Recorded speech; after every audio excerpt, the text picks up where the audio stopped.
RCF.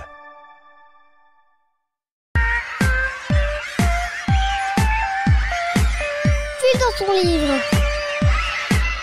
les histoires que les grands aimeraient bien chipper aux enfants. Bonjour à tous. Aujourd'hui, je vous propose La Fougère et le Bambou, une très jolie histoire imaginée par Marie Thiby et illustrée par Jérémy Payet. Marie Thiby, je vous en ai déjà parlé, c'est l'autrice de La Princesse qui pue qui pète, éditée par Casterman.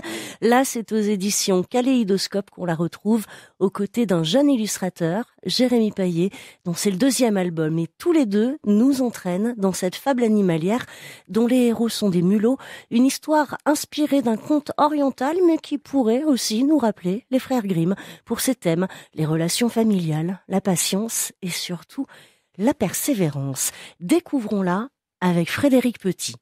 Un homme, vieux et sage, arrivé au soir de sa vie, fit venir ses deux fils à son chevet.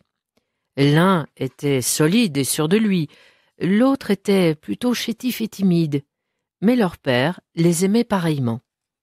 Vous les sentez, les gouttes d'eau sur votre visage, le vent qui griffe l'air, les yeux brillants de larmes retenues des deux frères mulots au chevet de leur père.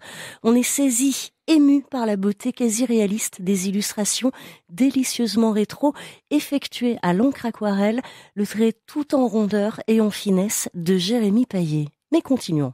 Le vieil homme sortit 2 graines de sa poche et en donna une à chacun de ses garçons. À l'aîné, une graine de fougère. Au cadet, une graine de bambou. Plantez-les dans la forêt en souvenir de moi. Puis il mourut, laissant ses enfants dans un très grand chagrin. Chacun des fils plante alors soigneusement sa graine, lui apporte de l'eau, des soins et... Chaque jour, les orphelins retournaient voir leur plantation, côte à côte dans la forêt. Sur la parcelle de l'aîné, de jeunes feuilles de fougère vertes et brillantes commencèrent très vite à recouvrir le sol. Le cadet constata que rien ne sortait de la graine de bambou. Cependant, il continua à attendre. « Je ne renonce pas » murmura-t-il, comme s'il s'adressait à son père. Et les mois, les années passèrent, la fougère ne cessait de grandir quand rien ne sortait de la graine de bambou. L'aîné était triste pour son cadet. Lui qui avait tellement de succès avec sa plantation, il la faisait visiter aux villageois admiratifs, même s'il commençait à remarquer ici et là quelques flétrissures sur certaines fougères. Et puis, un matin, lors de la 5e année, le plus jeune arriva à l'aube sur sa parcelle de forêt. Une minuscule pousse de bambou était sortie de terre.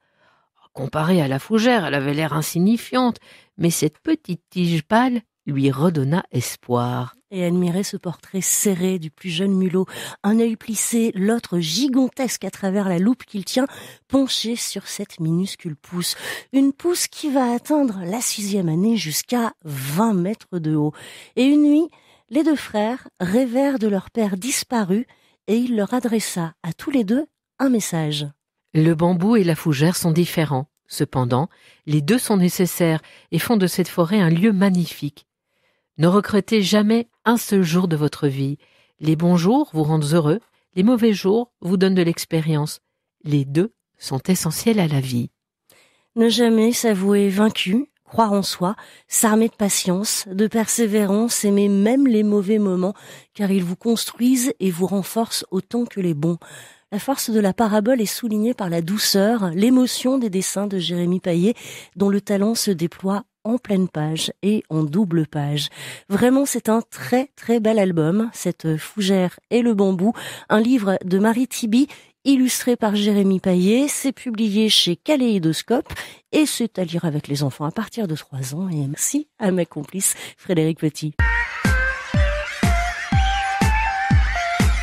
Puis dans ton livre, les histoires que les grands aimeraient bien chipper aux enfants.